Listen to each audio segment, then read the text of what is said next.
millions of Iranians and mourners from various parts of the world in Imam Khomeini's funeral was a testimony to his huge popularity, struggle, and defiance of this great man against the storms of trials, tribulations, threats, and tortures afflicted by unjust powers led to a massive upheaval in the pages of history.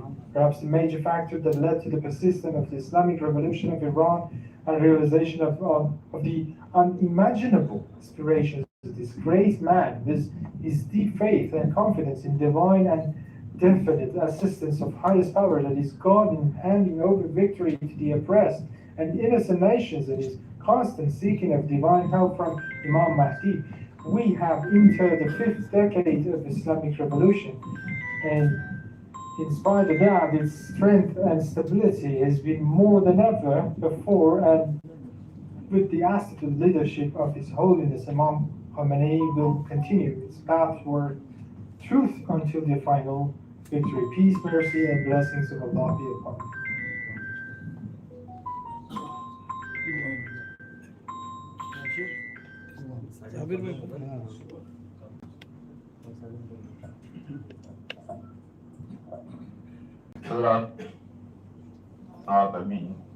His Excellency Consul General Islamic Republic of Iran آقای Khan کی تقریر سماعت فرما رہے تھے، جو امام Khomeini علیہ الرحمہ کی زندگی کے سلسلے میں تھی اور ان کے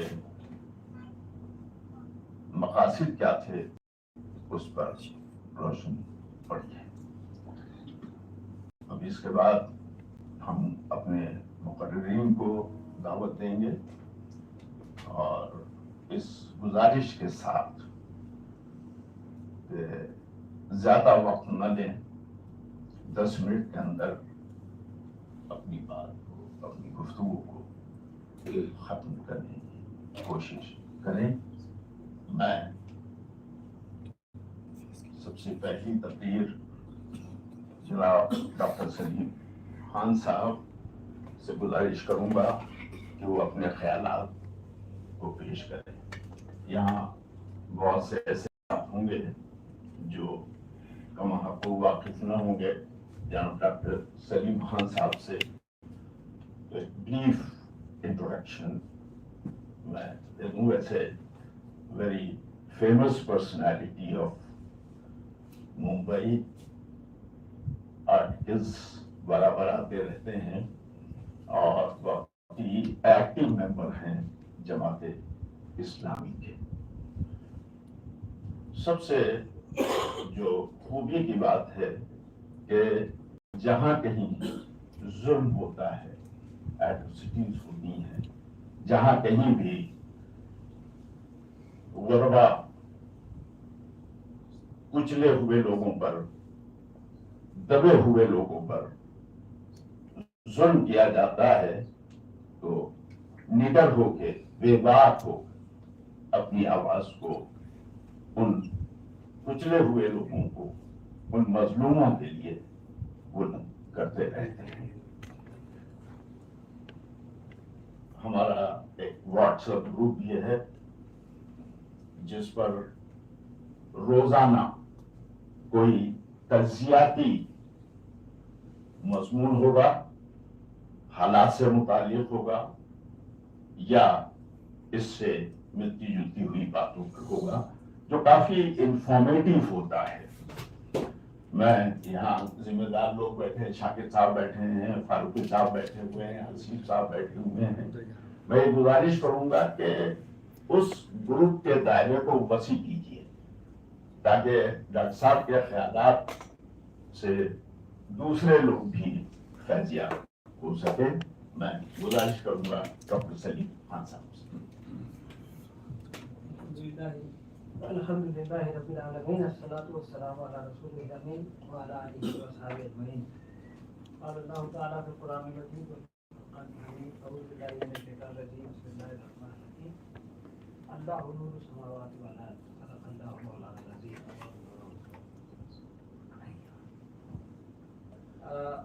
Friends, first of all, I congratulate Imam Cultural House for organizing this commemoration day of Imam Khomeini and giving me an opportunity to express my views. I am extremely thankful to the exaggerated introduction by my very good friend and my mentor, ABBAS. So you can just divide it by 10 or 20 and then it will be a right number you will be reaching. Now before I was told to speak in English, so that's why otherwise it's against my nature to speak in foreign language. So before I start my deliberation, I must appreciate the fact that the time allocation is very important. If I would have been allotted 50 minutes or an hour, I would have spoken without preparation. However, within 5 to 10 minutes, I cannot do much except expressing my gratitude to the great leader. In a short time, one has to be very careful on not telling any unnecessary sentence because it kills time. And if you are running short of time, you may miss an important point. So that's why what I thought today is that I will write what I want to say so that I don't miss any important thing and I don't speak any unnecessary things. So this topic takes me back to my college days. I mean, I am known to Syed ABBAS from that time. My friend Sarfraz Arzu is there. So that was time about 40 years back. So that time we used to chant that slogan with lot of passion. And that was La Sharqiya, La Gharbiya, Islamiyya, Islamiyya. A perfectly poetic indeed. If I translate freely, it will be neither east nor west, Islam is the best. That's how we used to talk.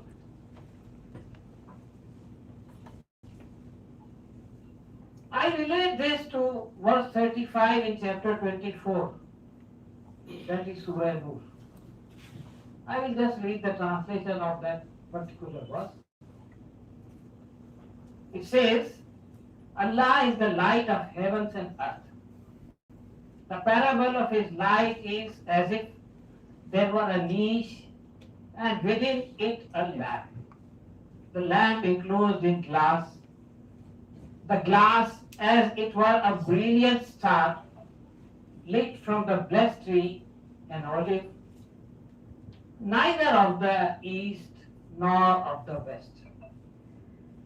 So this concept, the introduction of God, the light from the God, which doesn't belong to either east or the west. That was being, coined as a slogan by Imam Khomeini. And it went throughout the world. It was in Arabic, it was in English, in all the languages. So, the God belongs to all in east and the west at the same time. And this is true to the guidance also. So the guidance also belongs to the guidance which was revealed by God to the Prophet, also it belongs to all humanity, irrespective of black, white, caste, creed, language, country, etc. One may say that what it has to do with the topic of the day. The topic of the day is analysis of Imam Khomeini's thought on religion. See, this is the thought of religion. That it is universal, it is global, and it is dynamic. That was the thought put forward by Imam Khomeini. It is vis-a-vis the traditional concept which is static. The static thought is that it is only a personal relation between man and God. But this revolutionary concept doesn't deny that the religion is the relation between man and God. It includes it, but it expands also. It is not only the relation between God and man as an individual, but it is also the basis between man and man. So it doesn't talk about only the heaven and paradise. It also talks about the society in which we live. It addresses the socio-political issues of the society. It tells how the tyranny and injustice from the society could be eradicated from the society. This was the concept of religion. How a religion motivates to support downtrodden, mustazafin of the society. So the religion was being related to the downtrodden. How it encourages someone to challenge the arrogant ruler, mustakbirin in the state, and how it inspires you to fight the tyranny or the oppression. That was the concept of religion which was presented. I do not claim that Imam Khomeini invented it, but I must say that he recalled the forgotten message. It was always there, but people, have tendency to forget it. So you need a reformer to come and bring forth those facts which have gone away from the eyes of the people. And not only bring it, but one has to make it relevant to the time. One has to say specifically that this is from where the tyranny is coming, this is from where the oppression is coming. And he should sacrifice himself and motivate others for the sacrifice. So this became the moving force behind the Iranian revolution. It was one of the mightiest king, RAZA Shah Pahlavi, who was supported by West as well as Mossad to flee away from Iran only on the basis of people's movement, people's power. It was not the military which toppled his government. It was the people who did it. This slogan was raised at the time when the world was bipolar. East and West in this slogan are not direction. It is the ideologies. Soviet Union was supposed to represent East through communism. USA and its allies were presenting capitalism as the worldview of the West. People did not have a choice but to align on either of them. Some tried the middle path but did not make strong impression. At that juncture of history, Islam was presented as third alternative. That was the contribution, you can say. So, and it was not a mere theoretical concept but a practical movement which brought the wholesome change in the society. It impacted all aspects of life. There were lots of criticism in the propaganda by West in the movement, in this movement of justice as it is expressed just now. I said one may disagree with the ideology, but I remember with one quotation from the Times of India, I will finish my deliberation. At the sad demise of Imam Khomeini, Times of India wrote an editorial. And it said, one may disagree with the ideology of Imam, however, cannot deny the fact that he did not bring a mere regime change, but a change in the worldview of the whole country. That is the power of a teacher or a selfless and fearless spiritual leader. The same article was also described the love and affection expressed by one and all for the leader. It gave an example of the grand welcome of Imam Khomeini from exile in France back to Iran. The article concluded that in spite of great achievement, he lived in his own little house even after the revolution. Away from all the luxuries of the king and the leaders, he spent simple life in a village of Qom without taking any government support and without depending for his livelihood on the government coffers. This cannot be imagined, elsewhere, but it happened. So he did not rule the country, but heart and mind of the people all over the world. One cannot understand fully by listening and reading how the change happened. One has to feel and live in that area.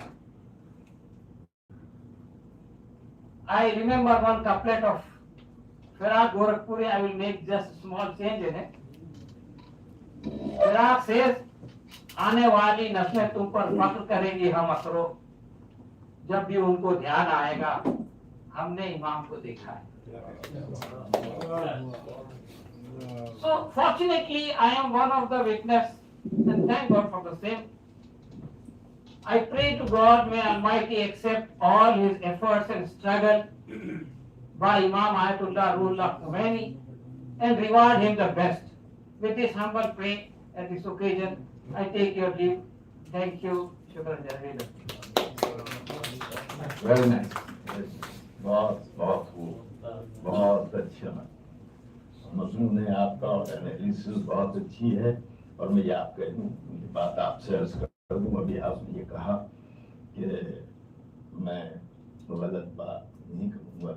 आप गलत बात नहीं करते हैं, ये हम सबको यकीन है. बहुत अच्छा. मैं चाहता था कि देर तक सुने और मैं ये बैठे बैठे सोच रहा था कि एक प्रोग्राम सिर्फ डॉक्टर सलीम साहब के लिए ऑर्गेनाइज करूंगा. इंशाल्लाह बहुत जल्द करूंगा ताकि दिन भर के आप गुफ्तगू कर सके और हम जी भर के आपको सुन सके. गिरामी कद्र, अब डॉक्टर सलीम खान साहब के बाद हमारे बीच में दरमियान में गिरीश कुमार कटारिया साहब तशरीफ फरमा है, बैठे हुए हैं. कटारिया साहब का मौजू है जस्टिस, अदालत पर ये गुफ्तगू करेंगे. देखिए अदालत एक ऐसा सब्जेक्ट है कि नस्लें गुजर जाती हैं लेकिन अदालत का मौजू नहीं खत्म हो पाता है और यहाँ वक्त बड़ा कम है. तो अब मैंने आप बेहतर समझ सकते हैं कि सेकंड में कटारिया साहब के सिलसिले में आप कर दूं कि बहुत ही एक्टिव आदमी है, एक्टिविस्ट हैं कटारिया साहब और इनका एक ऑर्गेनाइजेशन है जिसका मराठी में नाम है जो मैं मूलभूत अधिकार संघर्ष समिति. अब ये मूल तो समझ में आ गया, जब आप भूत लगा देते हैं तो बड़ा डर लगता है. बहुत अच्छा, बहुत अच्छा काम कर रहे हैं गरीबों के बीच में. Rights is fighting for rights of down trodden people. गरीबों के राइट्स के लिए, हुकूक के लिए संघर्ष कर रहे हैं, लड़ाई कर रहे हैं. मैं आपसे रिक्वेस्ट करूंगा प्लीज प्रेजेंट योर पेपर. इमाम खोमेनी साहब को मैं क्या कहूँ, हिंदुस्तानी हूँ, प्रणाम करूंगा. अल्लाह को याद करके, उनकी भी याद करके, आप सभी जो मान्यवर, respected and eminent people are here, तो मैं उन सबको आदाब करके आगे बढ़ना चाहता हूँ. Just I want to talk few minutes about justice. Actually, word justice is derived from the French word justice. वो जो एक फ्रेंच वर्ड है उस पे से डिराइव हुआ जस्टिस। अभी इसका डिक्शनरी जो मीनिंग है, डिक्शनरी मीनिंग जो है वो है the fair treatment of people, fair treatment of people, यानी लोगों के साथ उचित व्यवहार करना। The quality of being fair और रीजनेबल, न्यायोचित होने का गुण। अभी दो प्रकार के जो जस्टिस होते हैं, there are two type of justice, one is social justice, another is moral justice. What is social justice? कि everyone deserves, irrespective of race, gender और religion। जैसे खोमेनी साहब का जो कहना है कि भाई सब इक्वल हो, न जात हो, न पात हो, न धर्म हो, सबके लिए सब आदमी सरीके हैं, there is no difference between human. कि अल्लाह के बाद जो नीचे है वो इंसान है और इंसान इंसान में भेद न हो, that is called the social justice, और वो होना भी चाहिए। अब जो मॉरल जस्टिस की बात है, it refers to natural principles, that is to speak truth, सच बोलना, टू शो काइंडनेस, दया दिखाना, टू कीप promises, अपना जो वचन दिए हैं, whatever you have promised, you keep and maintain, and to behave liberally। ये अपने जो है ये कोई सिद्धांत है वो मॉरल जस्टिस में होते हैं। हमारे हिंदुस्तान के कॉन्स्टिट्यूशन में भी इसको समावेश किया गया है प्रियम्बल में। अब मुझे यहाँ पर, हालांकि हम बात ईरान रिपब्लिक की है, लेकिन मुझे यहाँ एक जहांगीर जो हमारे वर्ल्ड में हो गए और हिंदुस्तान में हो गए, he was the fourth emperor of Mughal, तो वो जस्टिस के लिए बहुत माने जाते हैं। He was keeping chain of golden chain, तो वो जो खींचे, इफ यू पुल इट, तो वहां घंटियां बजती थी।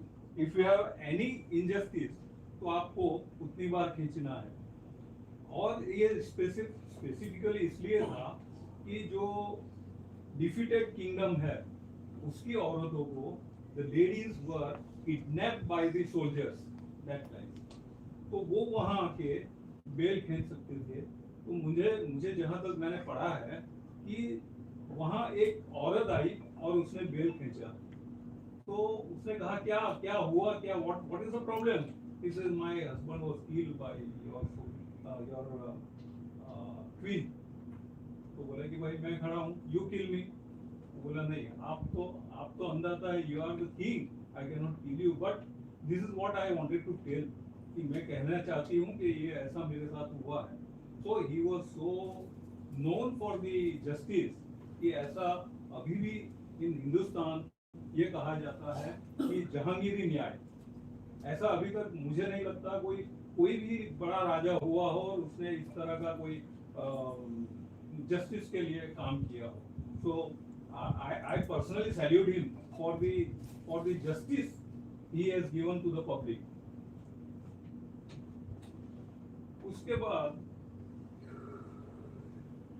ऐसा होता है कि हमारे हिंदुस्तान में एक राजीव दीक्षित जी हो गए, तो वो कहते थे कि जो हमें मिलता है कोर्टों में मिलता है, वो न्याय नहीं मिलता है, फैसला मिलता है। He used to say, to what extent he is right, but some extent he may be right। अभी थोड़े समय पहले बिल्किस बानो के 11 आरोपियों, बलात्कारियों को छोड़ा गया। आई डोंट नो कि इसको हम जस्टिस कहेंगे, इनजस्टिस करेंगे, बिकॉज शी वाज मुस्लिम। उसके लिए उसके और ये सर्टिफिकेट ये दिया गया कि वो संस्कारी लोग थे, they were cultured people. I don't accept. If cultured people is there, they will not do rape. See, sometimes to please the government, the king, sometimes judges may have to, I'm not saying they have to, but may have to give justice or their decision or judgment in favor of kings also. This can happen in any country, anywhere.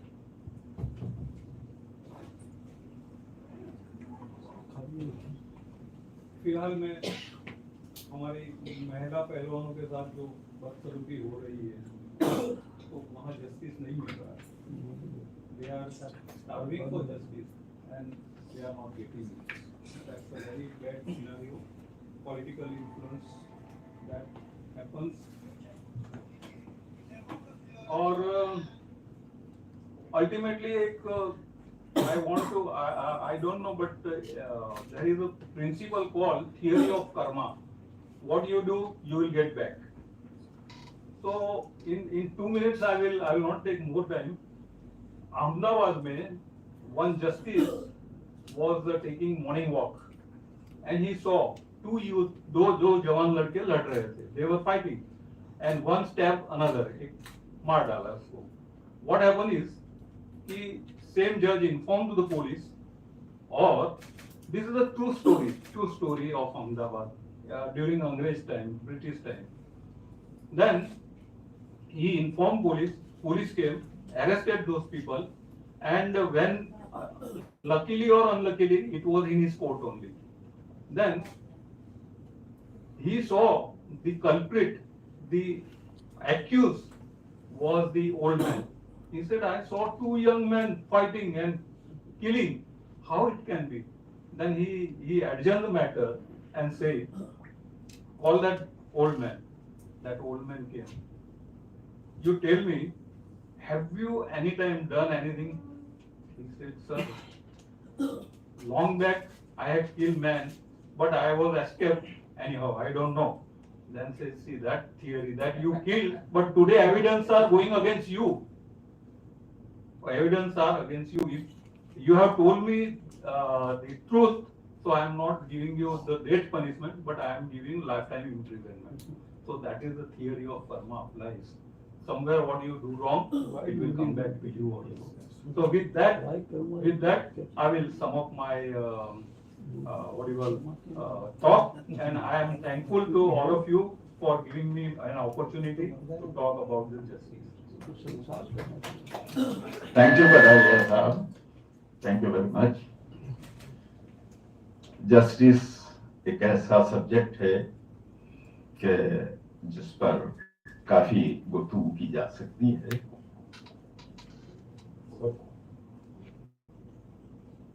जी, मेरा ख्याल यह है कि कटारिया साहब अगर थोड़ा सा आप इस मौजू को, इस टॉपिक को इमाम खुमैनी की तरफ मोड़ते तो जस्टिस इस्लाम में क्या है, उसकी वैल्यूज क्या है, वो बहुत क्लियरली सामने आ जाती है. इनफैक्ट इस्लाम के जो कवानीन हैं वो इंसानों के बनाए हुए नहीं है, वो अल्लाह के बनाए हुए हैं, और अल्लाह के कानून से कोई एस्केप कर जाए पॉसिबल नहीं होता है. और खुमैनी साहब ने उन्हीं कवानीन को, उन्हीं लॉज को इम्प्लीमेंट किया है ईरान के अंदर. इट वाज नाइस स्पीच आपने, नाइस स्पीच आपने हमारे यहाँ के जो हालात हैं उस पर भी आपने रोशनी डाली, और बहुत अच्छी बात थी कि यहाँ से फैसला मिलता है, बदल नहीं होता. बहुत अच्छी बात है. ये जस्टिस नहीं है, फैसला कर दिया जाता है कि भाई ठीक है, मगर इंसाफ का जो हक है वो नहीं मिलता है. बहरहाल थैंक यू वेरी मच. इसके बाद मैं गुजारिश करूंगा फादर स्टेफन से.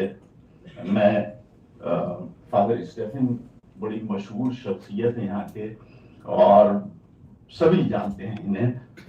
बहुत ही ये है तो फादर, लेकिन बड़े एक्टिव आदमी, बहुत ही एक्टिव आदमी है. और मैं ये देख रहा था कि इतना खूबसूरत जवान गार्ड पर, आप देखें क्या कशिश है.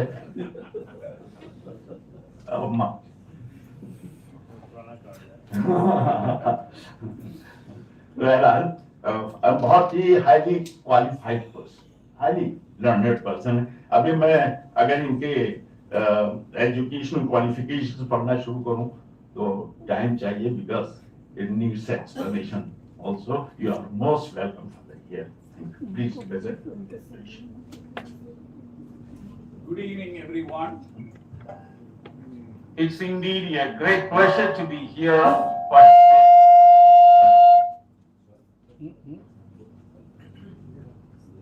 Good evening, everyone. It is indeed a great pleasure participating in the 34th death anniversary of the death memorial of Imam Khomeini.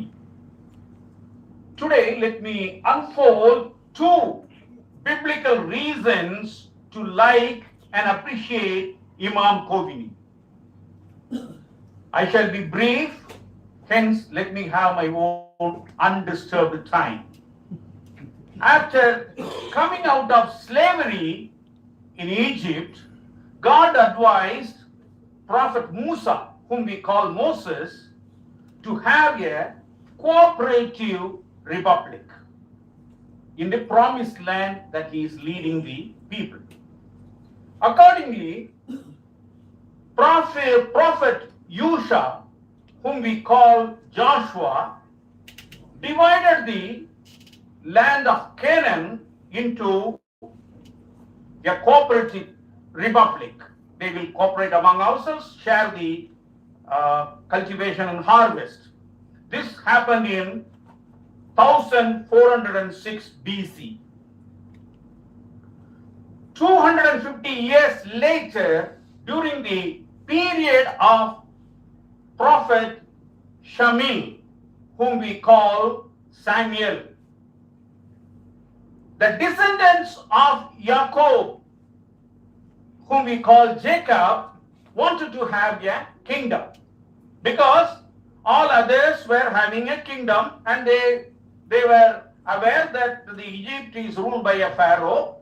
So they said, why not we have a king? But Prophet Shamil warned the people that it is not good to have a kingdom. If you have a kingdom, the king will take away all the good things from you. He will enslave your men. He will make your women to work for you, work for him. So he was not in favor of having a kingdom, because God has said to Prophet Musa to have only a cooperative republic. Whereas in the case, they wanted to have a kingdom. And he also said, Prophet Shamil also said that a king will do everything for his glorification, not for the welfare.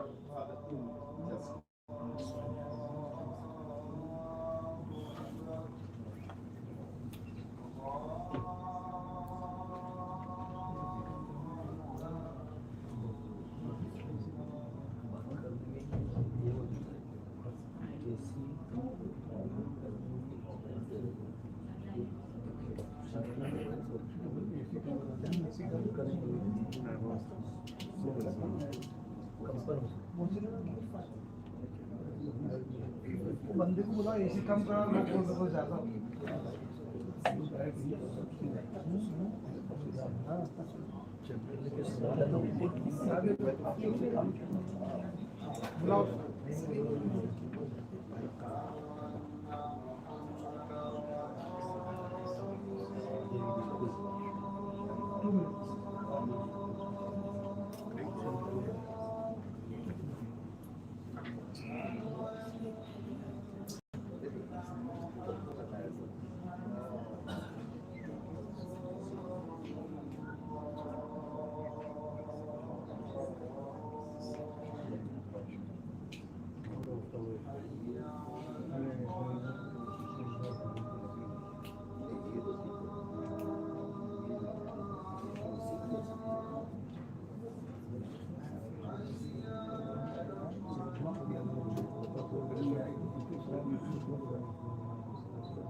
जी दिन भर पूरा पानी की बोतल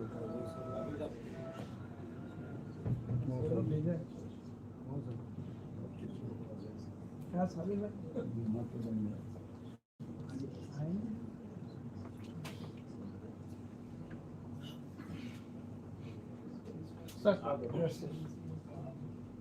Prophet Shamil said that the king would do everything for his glorification, not for the welfare of others. This is what exactly Shah of Iran did it in the 60s and 70s. On October 1971, he held a celebration to commemorate the 2,500 years anniversary of the founding of the Persian Empire. And he invited people from all over the world, and it was a big celebration. And he did this celebration not for the people of Iran, but for his glorification. At that point of time, that hurt Imam Khomeini, and he opposed Shah of Iran, and he decided the monarchy has to be removed, and ultimately he removed it because kingdom is not in the plan of God. This is one reason I like Imam Khomeini. The second reason is the recent genetic studies have proved that the entire humanity has emerged from a single parent, Adam and Hawa. When everyone is born from one single common mother, how could there be a race which is superior to the other? This is the basic tenets of Islam as well, that everyone is equal in the eyes of God. But Shah of Iran belongs to the school of thought of Hitler. In 1935, as a representative to the League of Nations, he proclaimed that Persia would henceforth be called Iran. He coined the name from the Vedic Sanskrit name Aryanam Vade, meaning home of the Aryans. On 26 October 1971, he took the title Arimehet, meaning light of Aryans. Because he upheld the Aryan supremacy policy, he denounced the other tribes, particularly the Dravidian tribes like the Arabs. That's why he could not have a friendly relationship with the Arabs. Imam Khomeini, though born in Persia, he considered everyone to be equal in the eye of God, in the eyes of God. And he launched a movement to remove the racially oriented Shah of Iran. While Imam Khomeini was in France, he wanted to have only a democratic republic, but due to political compulsions, he made it a theocratic republic.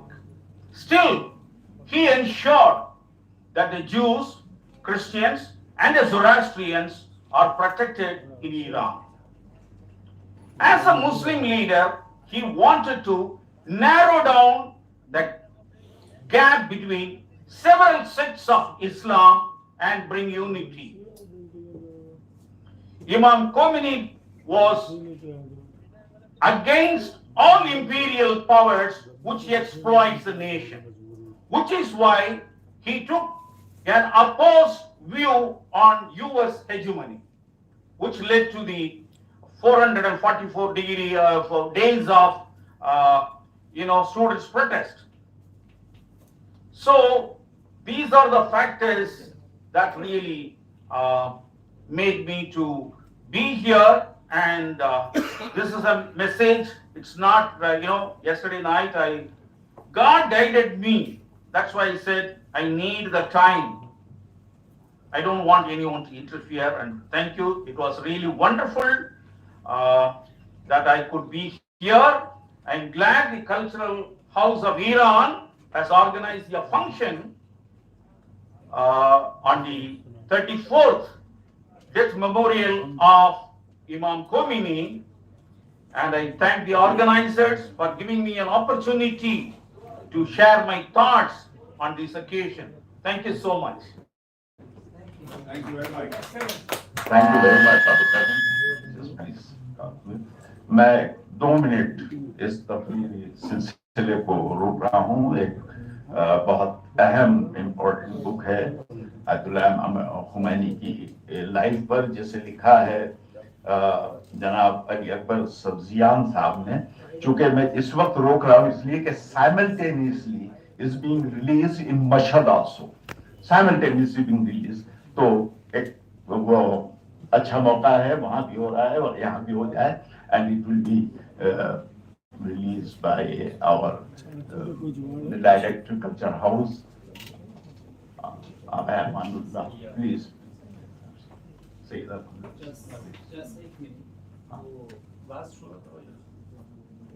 Just connect. جناب آقای علی اکبر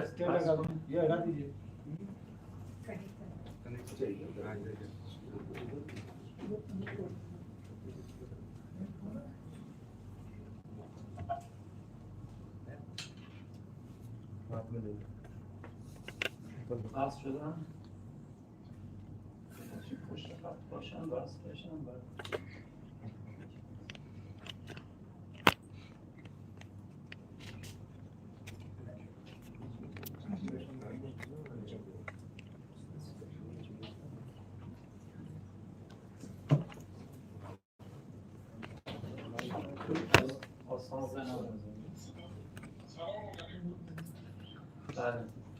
خب صدای ما رو دارید جناب آقای سبزیان؟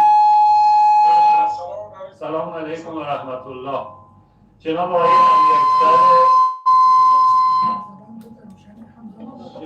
آقای علی اکبر سبزیان هستند، مدیر کل کتابخانه های آستان قدس رضوی، مؤلف کتاب زندگی به سبک روح الله، که ما این دوتا کتاب رو امروز میخوایم در این جمع اندیشمندان ادیان رونمایی بکنیم با حضور خود نویسنده کتاب که جناب آقای سبزیان هستند، از حرم مطهر رضوی، از حرم آقای امام رضا. ایشون مستقیم گفتگویی دارن برای اینکه این کتاب رو ما رونمایی بکنیم. یه توضیحاتی در خصوص کتاب دارن که خدمت شما ارائه میدن. بفرمایید جناب ترجمه کنید. یه لحظه آقای سبزیان اجازه بدید ترجمه بکنم برای دوستان. یه لحظه ترجمه بکنم. یه لحظه.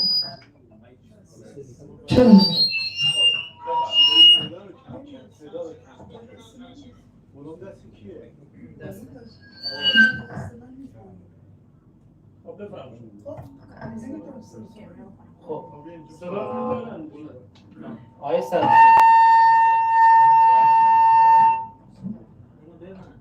जो तस्वीर आप मुशाहिदा फरमा रहे हैं आप लोग, ये जनाब अली अकबर सब्जियान हैं, जिस किताब की हम अभी रोनुमाई करने जा रहे हैं। इस किताब के मौलिफ हैं, जो हमसे चंद जुमले बयान करेंगे इंशाअल्लाह।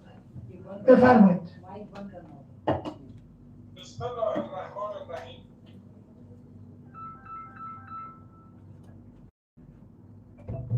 بفرمایید آقای سبزیان.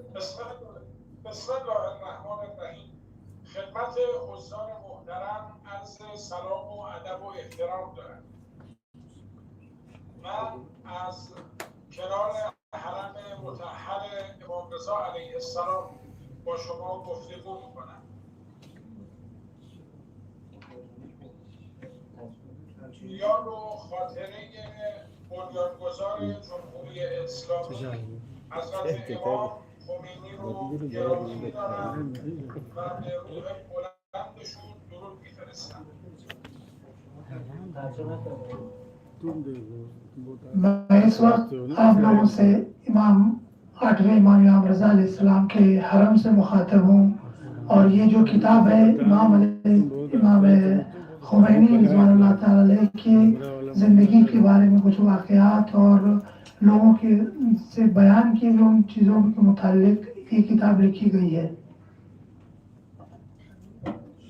از سازمان فرهنگ و ارتباطات اسلامی و همچنین خانه فرهنگ منبعی در خانه فرهنگ جمهوری اسلامی و رایزنی جمهوری اسلامی در هندوستان هم که زمینه این گفتگو رو فراهم کردن صمیمانه تشکر می‌کنم.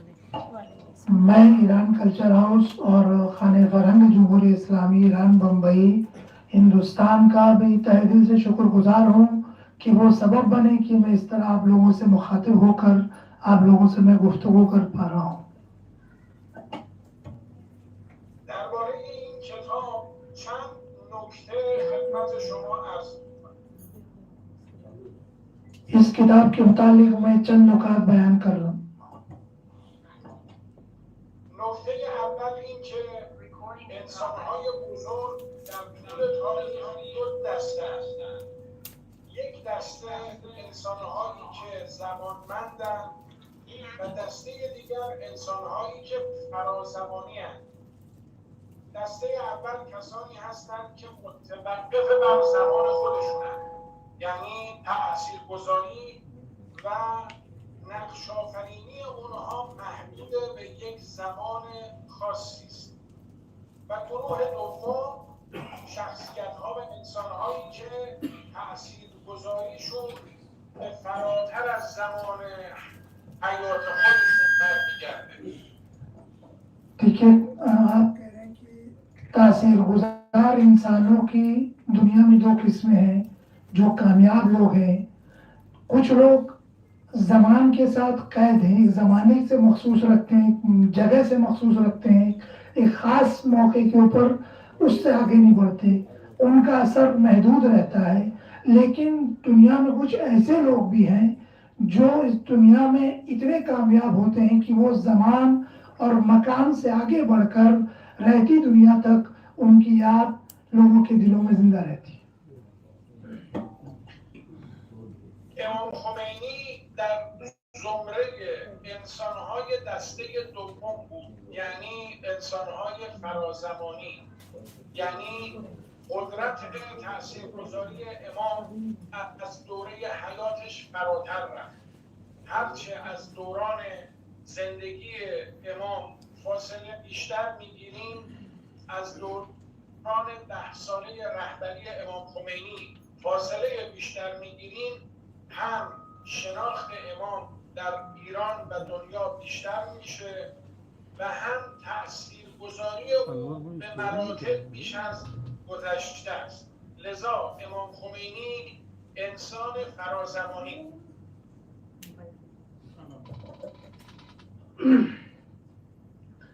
اور جو آپ کے سامنے دو قسم کے لوگوں کا بیان کیا، ایک تو بتایا کہ کچھ انسان ایسے ہیں کہ ان کا اثر جب تک وہ زندہ ہے تب تک ان کا اثر دیکھنے کو ملتا ہے، لیکن کچھ لوگ ایسے ہیں جو زمان و مکان سے بہت آگے تک نکل جاتے ہیں، یعنی ان کی تاثیر، ان کا اثر معاشرے کے اندر ان کی زندگی سے تعلق نہیں رکھتا، بلکہ ان کے جانے کے بعد بھی دنیا انہیں یاد رکھتی ہے۔ تو امام خمینی کا تعلق اس دوسرے زمرے سے ہے، دوسری قسم میں سے ہے۔ کہتے ہیں کہ جیسے جیسے انہوں نے صرف 10 سال حکومت کی، 10 سال انقلاب کے بعد تک وہ زندہ رہے، ایران میں جب انقلاب کامیاب ہو تو 10 سال تک رہے، لیکن جیسے جیسے ہم ان کی اب 34ویں برسی منا رہے ہیں، جتنا جتنا ہم ان سے دور ہوتے جا رہے ہیں زمان کے حساب سے، رحلت سے دور ہوتے جا رہے ہیں انتقال سے، اتنا ان کی شناخت، ان کی معرفت، ان کے بیانات کا اثر ہم زیادہ سے زیادہ دیکھ رہے ہیں۔ ایسا نہیں کہ کوئی دنیا سے چلا جائے تو کچھ دنوں تک لوگ یاد کرتے ہیں اور لوگ بھول جاتے ہیں، لیکن امام خمینی کی شخصیت ایسی ہے، جیسے ہم دور ہوتے ہیں ان کی حیات کے انتقال کی تاریخ سے تو لوگ اور زیادہ ان کے افکار اور ان کے اقوال سے آشنا ہوتے ہیں، اس کے اثر کو بھی لوگ دیکھ رہے، لوگ اپنا بھی رہے ان اثرات کو. بهترین معرفی برای شخصیت زندگی و سیره سیاسی امام خمینی همون کلمات و بیاناتی است که رهبر انقلاب اسلامی حضرت آیت الله خامنه‌ای در این سالها راجع به امام خمینی بیان کردند. هیچ کس از رهبر انقلاب بهتر نمیتواند امام رو معرفی بکنه.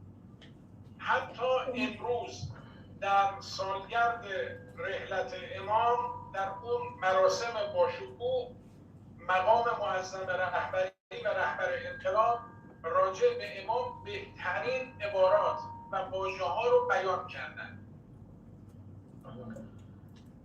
امام خمینی کے شناخت کا سب سے بہترین طریقہ آج کے دور میں جو سب سے اچھا راستہ ہے وہ یہ ہے کہ یہ رہبر معظم انقلاب اس وقت جو انقلاب اسلامی کی اور حکومت ایران اسلامی ایران کی جو قیادت فرما رہے ہیں رہبر معظم انقلاب، ان کے بیانات کے ذریعے سے آپ امام خمینی کو پہچان سکتے ہیں.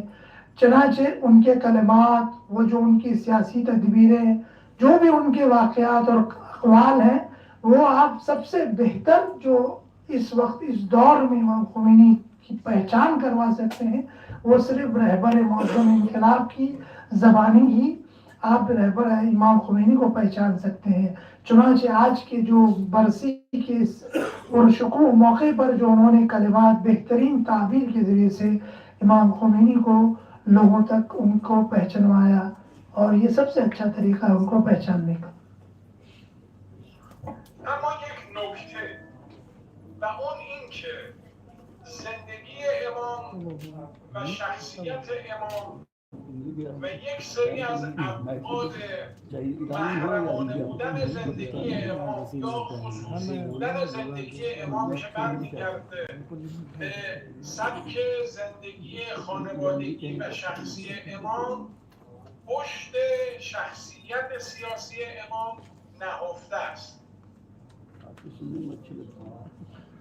اور ایک نقطہ امام کی وہ خصوصی زندگی اور ان کی فیملی لائف جو ان کی ایک سیاسی شخصیت ہے اس کے جو پیچھے پوشیدہ ہے اس کے بارے میں بیان ہے.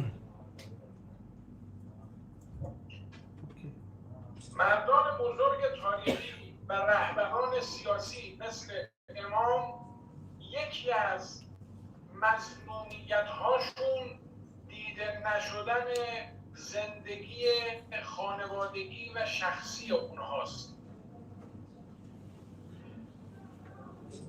تاریخ کے بزرگ لوگوں کی جنہوں نے تاریخ میں بڑے کارہائے نمایاں انجام دیے ہیں، ان کی ایک مظلومیت یہ ہے کہ ان لوگوں کی کبھی فیملی اور ان کی شخصی زندگی کو لوگوں تک بتایا نہیں گیا.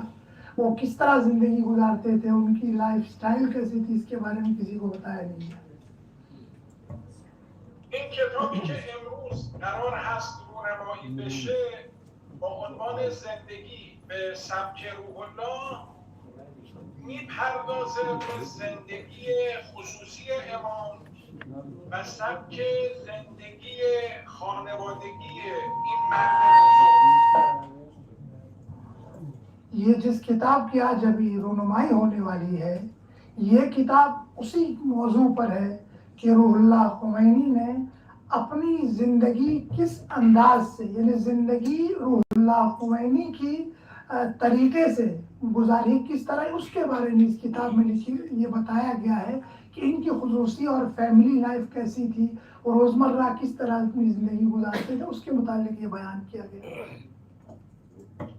شک نداریم و تردیدی نیست که یکی از رموز موفقیت امام خمینی خانواده او و سبک زندگی خانوادگی امام بود.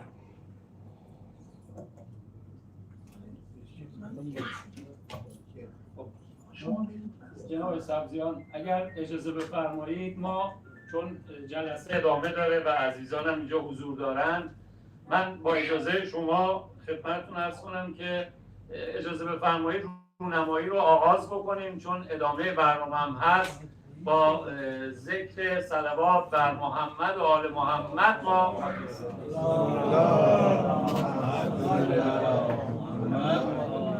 به دلیل زیغ وقت عذرخواهی میکنم من. پس با اجازهتون کتاب رو ما دوستان رونمایی بفرمایند. بله دوستان بلند شن و همه عزیزان کتاب‌هایی رو که به زبان اردو و به زبان انگلیسی هستش این رو رونمایی میکنیم. نویسنده محترم جناب آقای علی اکبر سبزیان. ये जो किताब आपके हाथों में है ये 2 ज़बानों में है, उर्दू और इंग्लिश में, जो इमाम खोमैनी की ज़िंदगी के मुतालिक है, उनकी फैमिली लाइफ वो किस तरह ज़िंदगी गुजारते थे, सादा ज़िंदगी के मुतालिक ये किताब लिखी हुई है जो 2 ज़बानों पर मुश्तमिल है। थोड़ा पीछे जाए। सलीम भाई थोड़ा उधर کتاب به 2 زبان انگلیسی و اردو در بندری ما बुक थोड़ा सा नीचे कीजिए।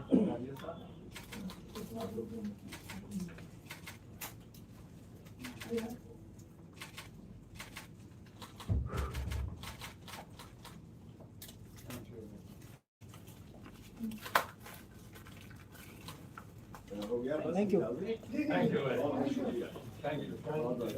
you. تشکر از جناب آقای سبزیان.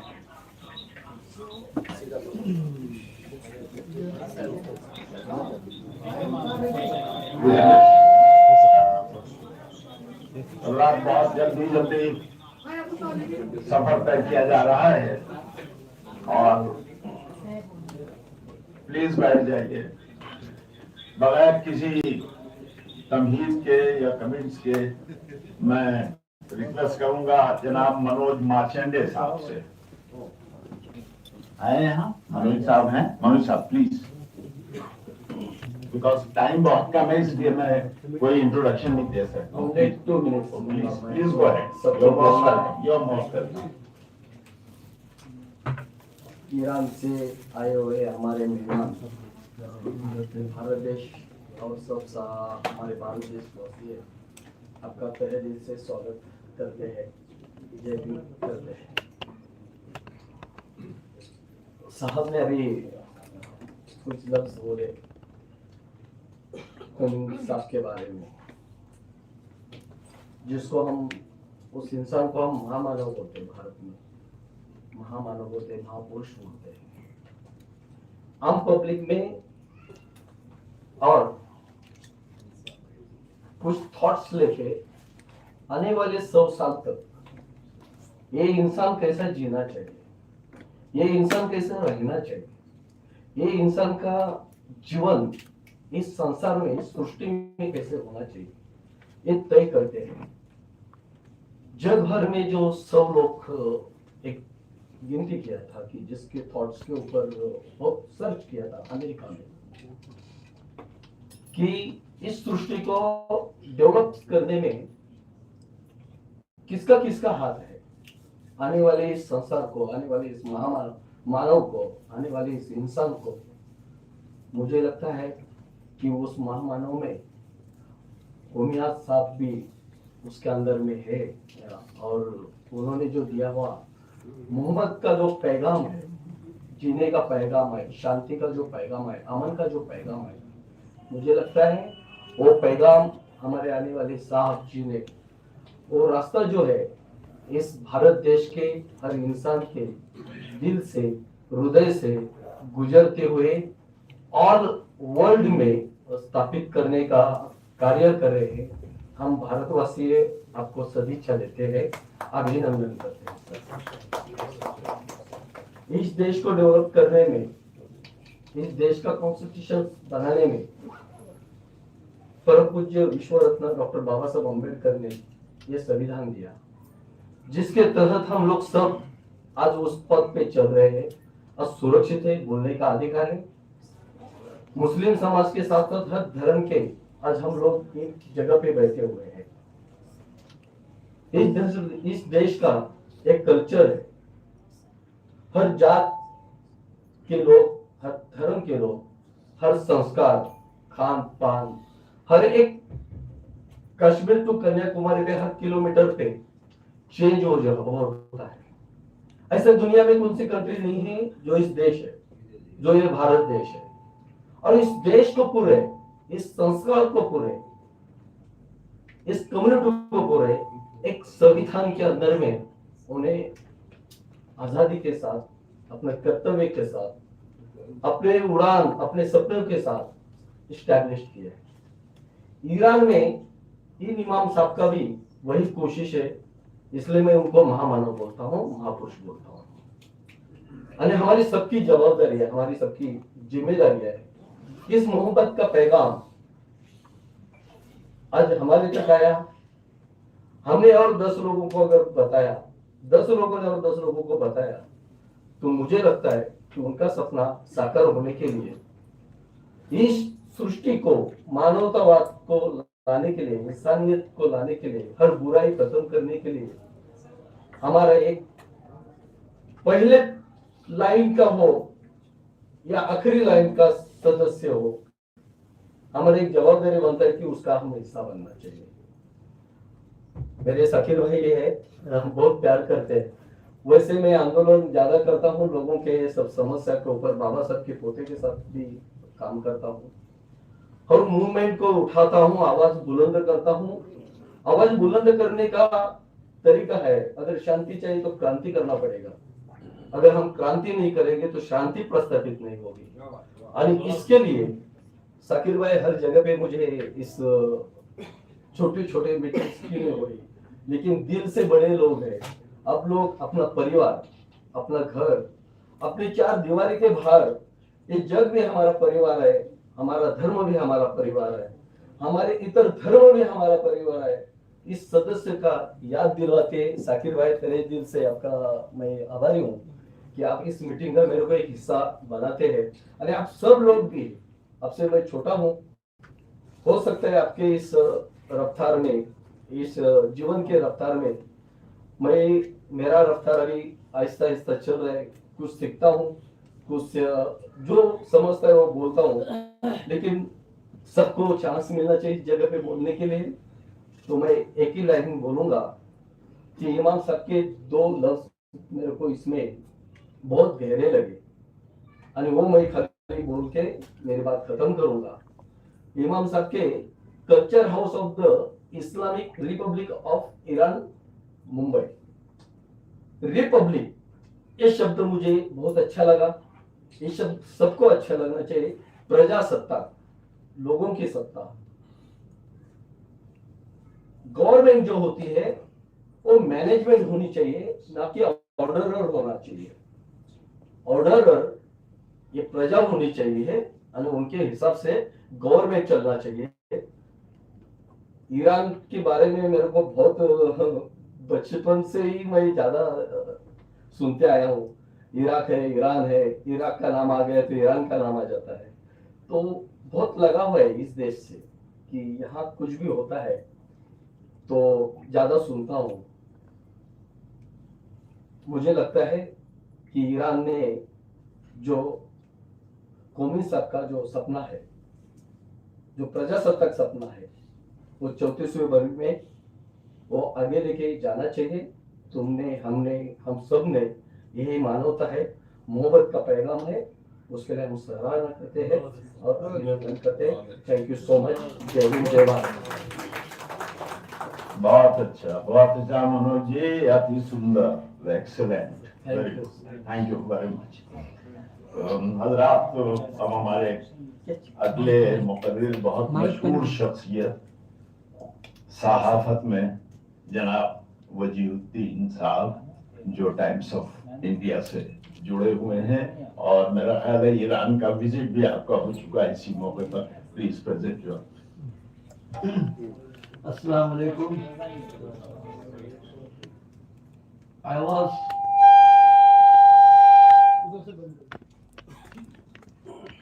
was part of a delegation a couple of years ago, and to Iran, and the occasion was the same. We can't say same day, but the same occasion that we are here. Imam Khomeini's death anniversary, to commemorate his death anniversary. And I was fortunate to have Maulana Zahir Abbas Sahab as our guide over there, because he has been to Iran several times. I have been to just once. That was the first time, and till today is my last and first and last. I would like to visit Iran again. It's such a beautiful country. Unfortunately, I have not got a chance to visit it again, and I hope something happens, and we would like to visit the beautiful country and meet the people and have shelo kebab again over there. I have had shelo kebab in Irani club in Dubai a couple of times, but Iran, kebab in Iran is like unlike anywhere else. So, but with that note, I would like to tell you, a lot of things have been said about Imam Khomeini's justice, his way of living, his thoughts, his message. But what I feel a lot about and remember, it has been long, I mean many years ago, most around 10 years ago, I was in Iran. But what even today, till today I remember very vividly, is his house. Just imagine the kind of injustice, the kind of wealth rulers in this world accumulate when they get power. When they get power, they become oppression. They come in the name of fighting oppression. They come in the name of fighting injustice, but they become the agent of injustice themselves. When we visited Imam Khomeini's house, and Maulana Sahab was also with me and a few others, we were completely humbled, and I almost wept and cried. Here was the man, he could, he had such a huge power. He could have built palace for him, perhaps bigger than the Shah, whom he threw out because of his force, because of his movement, the very unpopular, the very corrupt, debauched king, the Shah Pahlavi, and his family and his rule was thrown out from Iran after so many years. But the man, he was so simple, so humble. He didn't build a kind of proper house, we can say. He lived in the same house with his own library, with his own, few things that he had. So that means he cared for the people. As someone rightly said, that he was not a king. And as when the Iran was established after the revolution, he named a republic. He didn't make kingdom. We know that in the same region, in the same Middle East, we have many kingdoms. But Imam Khomeini didn't name it kingdom. He said the people, he gave power to the people. And people will elect their rulers. It is not the other way around, that the ruler will rule on his own. He will not become dictator. And the people have power to remove. If the ruler becomes corrupt, if the ruler does not do justice, the people have the power to remove him. So that way, he did the great thing in his own time. And he was really a revolutionary man in the sense that he through his own way of living and his own activities, he left impact to the entire world, not just confined to Iran. If you look at the kind of impression or kind of impact that the Iranian revolution has left globally, and especially in India, we all know that we don't have time to go back into India and Iran's relationship. It goes into centuries. But when you look at the impact, the best impact and the biggest impact that Imam's was in this country is that he tried to bridge the gap between the communities and among the Muslims as well. We know that we had so many fights, so many clashes between Shia and Sunnis. We know the many cities. I don't want to name the cities where we had a lot of clashes, especially during Muharram times. But Imam gave a message: don't fight among yourselves. Be together. That does not mean that he told people that Muslims will fight non-Muslims. No. He he gave message of tolerance, he gave message of unity, and especially for the Muslims, that the Ummah will stay together and you have to keep your differences within your own sectors. You don't have to go out and fight in the streets. I think that perhaps unfortunately even Iran has not realized the real message of Imam, and we all have to come together and ensure that to realize that dream, the realize the goals that he has set for the people of Iran and elsewhere. I think this is the right occasion to take this step forward. Thank you very much. Thank you very much Waziruddin sahab, nice speech.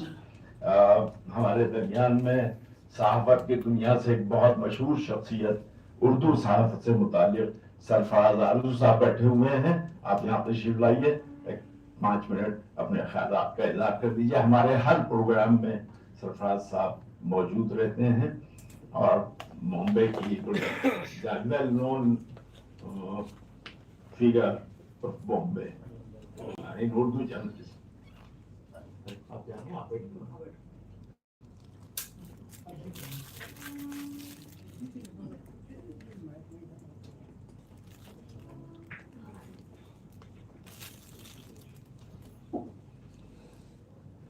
Assalamu alaikum everybody. As we normally say, the proof of pudding is in eating. So when my name was called out, I was stunned for a moment that I wasn't prepared for anything of this sort. But I think Imam Khomeini has left so many impressions on me, and that I don't have to recollect all of these things at one go. The one thing that stands out in my mind is the impact that he has left on the nation called Iran. Well, revolutions come and even die down, but here is a revolution that is ongoing and still on, and I'm sure this will continue until Qiyamah. What I have seen in the meanwhile, in these years, is that Iran has become stronger in so many fields and in so many ways. And one thing that stands out for me is the rate of literacy that has skyrocketed in Iran. When I compare it with our own statistics, I realize that Iran is far ahead of many of its contemporaries of its in the region. And as far as I know, the rate of literacy in Iran is almost as good as 90%. Which is, I mean, something very amazing when I consider that in India we have a literacy rate of around 50%, 48% or 52%. This is one thing that stands out. The second thing that stands out is that Iran has made its presence known in the world affairs. And even after being at the receiving end of the Western powers for and being boycotted at all levels, and in a situation in a world like ours, these types of steps would, I mean, bring down any economy in the world. Russia is feeling the pinch of it, of the boycotts and all. But Iran has stood its stance and has survived all these boycotts, and is not only survived them, but is has overcome these boycotts in so many ways. It continues to have a very delicate balance in its diplomatic context with everybody. And one thing that especially needs to be mentioned is that it has mended its fences with even Saudi Arabia. And that is one thing that has brought in a sea change in the affairs of this region, because Iran continues to be, I mean, on the side of the resistance forces throughout the Muslim world. And even then, if you are at good terms with a country like Saudi Arabia, it means that the nuances that go into maintaining these diplomatic relations have been taken well care of, and Iran will, I think, soon we'll have a era of peace in this region, and that will result in more and more, what should I say, more and more peace and stability. This would result in a more and more betterment of the Iranian society and its development at all fronts, as I would like to call it. Even when I think of the fronts that Iran is progressing on, I think it has taken a huge stride in becoming self-reliant in electronics, self-reliant in its own defense requirements, and it does not depend on Western forces for its crucial requirements. One thing which I laugh at when I come across these news items, is Iranian drones are being used by Russians in Ukraine. So one thing, you are carrying coal to Newcastle, right? So these are the things that stand out in our mind. And when I say revolutions come and go, this is one revolution that continues. Thank you very much. सरदार साहब बहुत बहुत शुक्रिया। इससे पहले कि मैं इस programme के सेमिनार के आखिरी मुकर्रिर को रहमत दूं, मैं चाहता हूं कि हमारे एक मेहमान बंगलो वहाँ से बड़ौदा से तशरीफ लाए हैं। मैं आप हज़रात के सामने उनका एक मुख्तसर सा इंट्रोडक्शन पेश कर दूं। आप हैं जनाब शहजादा मुश्तबा भाई साहब, अलवी बोरा जमात के सैयदना साहब जो हैं उनके साहबजादे हैं, तशरीफ लाए हैं। हम मशहूर हैं, आपके शुक्रगुजार हैं कि आपने रहमत फरमाई। इस उसमें अगर दो चार जुमले आप कहना चाहें, चूंकि बहुत कम रह गया है। हाँ, शुक्रिया। Assalamu alaikum wa rahmatullahi wa barakatuh. Greetings to all present here. I will commence my speech by introducing myself and the community which I belong. I am Shahzada Mujtaba Bhai Sahab. Today, on the occasion of 34th commemoration day of Ayatollah Khomeini, I am representing not only myself but my whole community. I belong to a community which not many people know about. We have not been introduced properly in front of the world. And by this stage and opportunity, I allow myself, with the blessings of my father, Sayyidina Hatim Zakiuddin Sahib Tawallallahu Umrahu Sharif, to introduce my community in front of intellectuals and in front of people with rich Islamic knowledge. I belong to a close-knitted community. I belong to a community which is small but harmonious.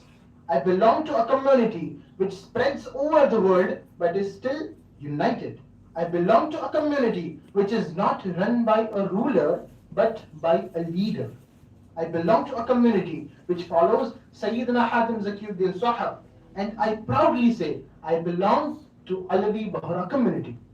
Dear listeners, there is not much difference between you and me. We and everyone present here has the same origin and the same roots, which is Islam. And surely and undoubtedly, Islam needed and needs flag bearers in this 21st century. Iran, a country known for its culture, was sliding into the filthy hands of Shah and Western countries. It needed a savior, and Ayatollah Khomeini at that time emerged as one. He was meant to guide the people of Iran towards the commands of Quran. Allah always sends someone to protect and prevent the extinction of holy and spiritual knowledge. He was one of the leaders who have immensely contributed in the religious fields. He had emerged as the first supreme leader, a prominent figure with charisma and a ray of hope for Iran. He, with his far-sightedness, cleansed out Iran from the dangerous and vicious claws of Western culture. He not only enriched the cultural heritage of Iran, but also cleansed the Western influences from the minds of youth with the nectar of Islam. He was totally against the cultural westernization. But listen, my friends, he modernized Iran while still rejecting the penetration of Western ideas. He realized that there was a dire need to educate the common men about the ahkam and commands of Rasulullah sallallahu alaihi wasallam and the commandments of Quran. There was a need to inculcate the values and codes of Sharia, divine scriptures, books, and divine laws in the citizen of Iran. He was convinced that if the people won't fear Allah and they won't fear the consequences of their deeds in the hereafter, the whole Iran would drown into the Western habits, its culture, its practices and customs, which are haram and forbidden in Islam. Ruhollah Khomeini's thoughts were based on Islamic governance and to free Iran from the monarchy and create a government which follows the general rules of Islam. He had a unique view which is well known and popular as Wilayatul Faqih, the thought which made Iran a proper Islamic state. He was of the opinion that a person with deep knowledge of religions would govern the state and that would preserve the cultural heritage of the country. He advocated for the establishment of an Islamic state where the principles of Islam would guide the political, would guide the social and economic systems of the country. He believed that Islam provided a comprehensive framework for all aspects of life and that Muslims had a duty to establish an Islamic government based on divine principles. Dear listeners, he was a personality who would never ever fade from the history of Iran. He liberated the people of Iran and made an example of how a state should be.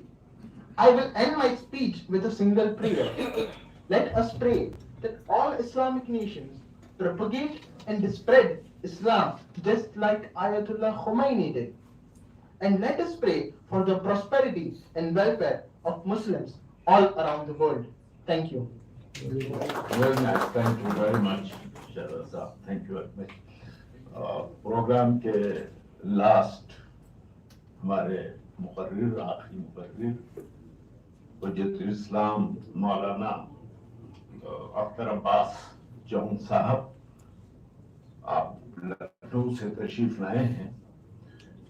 मैं दो जुमले आपकी खिदमत में आप तमाम हजरात से इंट्रोड्यूस करने के लिए। आपने 20 साल से ज्यादा, मोर देन 20 years की जिंदगी ईरान के शहर कुम में गुजारी है, जिसे हम सिटी ऑफ लर्निंग कहते हैं। हमारे लिए और तमाम मुसलमानों के लिए मोस्ट पायस सिटी लर्निंग कुम जिसे कहते हैं, हमारे इंटेलेक्चुअल्स में शुमार किए जाते हैं और बड़ी खिदमत हैं। सबसे जो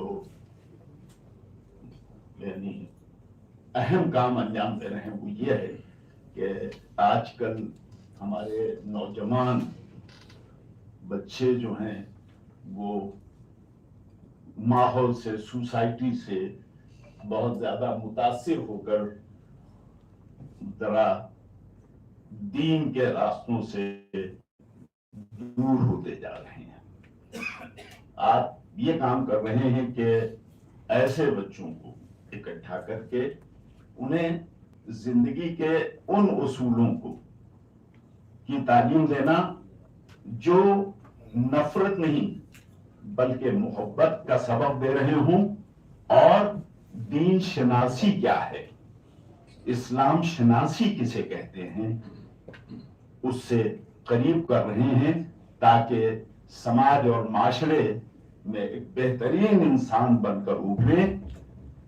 सिर्फ ये नहीं कि वो उस समाज और माशरे का एक हिस्सा बने, बल्कि समाज और माशरे के लिए एक सरमाए की हैसियत रखें। हमारे लिए ये बड़ी खुशी की बात है कि हम आज एक ऐसे इंटेलेक्चुअल के ख्यालात से मुस्तफिज होंगे कि जो अपनी जिंदगी को, समाज को, माशरे को बेहतरीन बनाने में گزار رہا ہے اور سب کر رہا ہے. میں گزارش کروں گا اپنے مہمان مقرر جناب مولانا اختر عباس جون صاحب سے کہ اپنے خیال. أعوذ بالله من الشيطان الرجيم بسم الله الرحمن الرحيم ولقد بعثنا في كل أمة رسولا أن اعبدوا الله واجتنبوا الطاغوت. سب سے پہلے ہم شکر گزار ہیں کہ امام خمینی رحمۃ اللہ علیہ کی یاد میں جو پروگرام منایا جا رہا ہے اس میں ہمیں یہ فرصت نصیب ہوئی ہے. اور میں یہ دیکھ رہا تھا کہ یہاں پر 2 کلومیٹر 5 کلومیٹر 10 کلومیٹر سے بامبے سے لوگ آئے ہوئے ہیں اور 5-10 منٹ گفتگو کر رہے ہیں. تو میں 1500 کلومیٹر سے آیا ہوں تو مجھے اتنا کرنا چاہیے لیکن اس کی گنجائش نہیں رہ گئی ہے. اور یہ بھی دیکھ رہا تھا کہ ایران کے لوگ پرشین میں گفتگو کر رہے تھے, بامبے کے لوگ انگلش میں ہندی میں گفتگو کر رہے تھے. تو میں لکھنؤ سے ہوں تو مجھے کس زبان میں گفتگو کرنا چاہیے. اگرچہ مجھے لکھنؤ کی زبان بھی زیادہ اچھی نہیں آتی, اردو بھی اچھی نہیں بول پاتا, لیکن آپ میری زبان پہ نہیں جائیے گا, میرے انداز بیان پہ بھی نہیں جائے گا. بقول علامہ اقبال کے کہ انداز بیان گرچہ میرا شوق نہیں ہے, شاید کی اتر جائے تیرے دل میں میری بات. تو چند باتیں انشاءاللہ آپ کی خدمت عرض کرنی, بالکل وقت نہیں زیادہ, صرف پوائنٹ. پہلا مطلب یہ ہے کہ انسانوں کے پہچاننے کا ایک طریقہ یہ ہے کہ وہ لوگوں پر کتنا اچھا اثر ڈالتے ہیں یا کتنا برا اثر ڈالتے ہیں. اگر اچھا اثر ڈالتے ہیں تو وہ اچھے انسان ہیں اور عظیم انسان ہیں, اور اگر لوگوں پر برا اثر ڈالتے ہیں چاہے وہ اپنی فیملی پر تو وہ برے لوگ ہیں. اور یہ دائرہ, یہ سرکل جتنا بڑا ہوتا چلا جائے گا, اگر بڑے سرکل میں زیادہ لوگوں پر اچھا اثر ڈالا ہے تو وہ اتنا انسان اتنا ہی عظیم اور اتنا ہی گریٹ ہوتا چلا جاتا ہے. جیسا کہ ابھی آن لائن گفتگو کر رہے تھے, وہ تاریخ سے بھی آگے بڑھ جاتا ہے. اور اس کے اپوزٹ اگر برا اثر جو ہے وہ دور تک پہنچتا ہے, پورے ملک میں پہنچتا ہے, مثلا کسی انسان کے ذریعے سے پورے ملک میں نفرت پہنچتی ہے تو وہ سلسلہ دور تک جاتا ہے, ختم نہیں ہوتا. اس اعتبار سے اگر دیکھا جائے تو ہم بہت سارے لوگوں کا نام سنتے ہیں لیکن سوچتے ہیں وہ رہے ہوں گے کئی سال پہلے, ہزاروں سال پہلے, لیکن 4000 سال پہلے اگر حضرت ابراہیم تھے, ممکن ہے وہ کچھ خاص دین کے لیڈر رہے ہوں, لیکن جنہوں نے ویلیوز قائم کی ہے وہ ویلیوز سارے انسانوں کے لیے تھی, وہ خاص انسانوں کے لیے نہیں تھے. حضرت موسیٰ تھے, حضرت عیسیٰ کرسچنز کے نبی مانے جاتے ہیں جبکہ وہ سب کے نبی ہیں, لیکن انہوں نے جو ویلیوز قائم کی ہے وہ صرف کرسچنز کے لیے نہیں ہے, پوری بشریت کے لیے, پوری انسانیت کے لیے. وہ انفلوئنس جو ان کا موجود ہے. پیغمبر اکرم صلی اللہ علیہ وآلہ وسلم, حضرت محمد مصطفیٰ صلی اللہ علیہ وسلم کی ذات, وہ عرب میں تھے, مکے میں تھے, مدینہ میں تھے, مسلمانوں کے رہنما مانے جاتے ہیں, لیکن وہ مسلمانوں کے لیے نہیں تھے, کیونکہ وہ جو باتیں کرتے تھے وہ کسی ایک انسان کے لیے نہیں کرتے تھے. اس بنیاد پر ایک کتاب میری نظروں سے بہت پہلے گزری تھی, ابھی بات یاد آ گئی, 1974 یا 1978 میں امریکہ میں کتاب لکھی گئی تھی, امریکن رائٹر نے لکھی تھی. اچھا مطالعہ کیا تھا کہ پوری تاریخ کے 100 سب سے زیادہ influential persons, 100 most influential person of the history. اچھی کتاب ہے, پڑھنے کی ہے اور اچھا لگتا ہے جب اچھے لوگوں کے بارے میں پڑھا جائے تاریخ کے. تو اگرچہ وہ کرسچن تھا انسان, رائٹر, لیکن اس نے حضرت عیسیٰ کا نام تیسرے نمبر پہ لکھا ہے, پہلے نمبر پہ حضرت محمد مصطفیٰ صلی اللہ علیہ وسلم کا نام لکھا ہے. کیونکہ یہاں پر کوئی تعصب کی بات نہیں ہے, یہاں یہ کہ کس انسان کا اثر کتنا زیادہ تاریخ میں پڑا ہوا ہے. دوسرے نمبر پہ نیوٹن کا نام ہے, بعد میں آئنسٹائن کا ہے اور دوسرے لوگوں کا نام ہے چوتھے پانچویں نمبر پر. تو یہ اہم موضوع ہے کہ انسانوں کو, اور یہ صرف یہ کہنے کے لیے نہیں, یہ اپنے لیے بھی یہ باتیں کہہ رہے ہیں کہ ہم بھی اپنے آپ کو اس طرح پہچان سکتے ہیں کہ ہم کتنے انسانوں پر کتنا اچھا اثر ڈال سکتے ہیں, یا اس کے برعکس خدا نہ خواستہ کہیں ایسا تو نہیں ہے کہ ہم لوگوں پر برا اثر ڈال رہے ہیں, اپنی فیملی پر, اپنے آس پاس کے لوگوں پر, اپنے پڑوسیوں پر, یا اپنے ملک پر برا اثر ڈال رہے ہیں. تو اسی نام سے وہ انسان جانا جاتا ہے. اور اس قانون کے اعتبار سے اگر جانا جائے, پہچانا جائے, تو تاریخ میں امام خمینی کا وہ نام ہے کہ جنہوں نے صرف اپنے ملک پہ اثر نہیں ڈالا ہے, صرف چند مولویوں پر یا طالب علموں پر یا اپنے شاگردوں پہ اثر نہیں ڈالا ہے. ایک زمانے میں تہران اور ایران کے کلچر کے لحاظ سے اس کو یورپ کے کلچر کا بہت ہی زیادہ بلکہ بہت ہی بری حالت میں سمجھا جاتا تھا، لیکن ایک بوڑھا انسان ایک مدرسے سے نکل کر اس طرح اثر ڈالے کہ لاکھوں بلکہ کروڑوں جوانوں کی زندگی کو تبدیل کر دے اور ان کی میٹیریل زندگی کو اسپریچول زندگی میں بدل دے، تو یہ انفلوئنس، یہ تاثیر، یہ انسان کی شخصیت کو بتاتی ہے کہ ایک انسان کتنا عظیم ہے۔ اس کے بارے میں آج تھوڑی سی گفتگو ہو رہی ہے۔ میں یہاں پر زیادہ گفتگو واقع نہیں کروں گا، صرف میں چند قانون بتانا چاہتا ہوں کہ ایک انسان کیسے اتنا تاثیر گزار ہو جاتا ہے، کیوں اثر ہوتا ہے۔ ہم دیکھتے ہیں کہ کبھی کبھی ہم اپنے بچوں پہ اثر نہیں کر پاتے، ہم اپنے بچوں کے ہاتھ سے موبائل نہیں لے پاتے، ہم اپنے بچے اگر تعلیم میں کمزور ہیں تو ان پر اثر نہیں ڈال پاتے۔ اگر ہمارے اپنے بچے جو ہمارے خون، ہماری ہڈی، ہماری نسل سے ہیں، اگر وہ بہک گئے ہیں، راستہ خراب ہو گیا تو ان کو ہم سنبھال نہیں پاتے۔ اتنا کچھ ہوتے ہوئے، اتنا قریب ہوتے ہوئے ہم ان پہ اثر نہیں ڈال پاتے، تو کیسے ایک انسان اتنی بڑی تعداد میں انسانوں پہ اثر ڈالتا ہے؟ یہ ایک سوچنے کا موضوع ہے۔ کیسے ایک نبی 4000 سال پہلے، 5000 سال پہلے، 3500 سال پہلے حضرت موسیٰ، 2000 سال پہلے حضرت عیسیٰ اور 4000 سال پہلے حضرت ابراہیم، انہوں نے کیسے اثر ڈالا ہے کہ ان کو آج تک اتنے احترام سے یاد کیا جاتا ہے، اور تاریخ میں ایسے عظیم انسانوں کو ہمیشہ یاد کیا جائے گا۔ اس کے مقابل میں برے انسانوں کو بھی یاد کیا جائے گا، اس لیے یاد کیا جائے گا تاکہ برے انسان نہ بنے، تاکہ فرعون نہیں بنے، تاکہ یزید نہیں بنے، تاکہ نمرود نہیں بنے۔ تو یہ دو طرح کے نام ہمیشہ باقی رہتے ہیں اور چلتے رہتے ہیں۔ یہاں پر جو ہے ہم صرف یہ دیکھنا چاہیں گے کہ کن بنیادوں پر امام خمینی رحمۃ اللہ علیہ، جو ہماری زمانے کے انسان تھے، ایک چھوٹے سے حوضے میں رہتے تھے۔ اس زمانے میں قم کا حوضہ، ابھی ہمارے بزرگ کہہ رہے تھے کہ اتنے بڑے حوضے میں ہے، learning of city of learning سے میں کچھ پڑھ کے نہیں آیا ہوں زیادہ، اس لیے میں اس کے لیے آپ فکر نہ کریے گا۔ اور ایک منٹ جو میرے بارے میں بیان کیا وہ تو آپ کو بیکار چلا گیا، وہ کسی کام کا نہیں رہا۔ لیکن عزیزو، چھوٹا سا حوضہ تھا اس وقت قم کا، ابھی تو بہت اچھا شہر ہو گیا ہے۔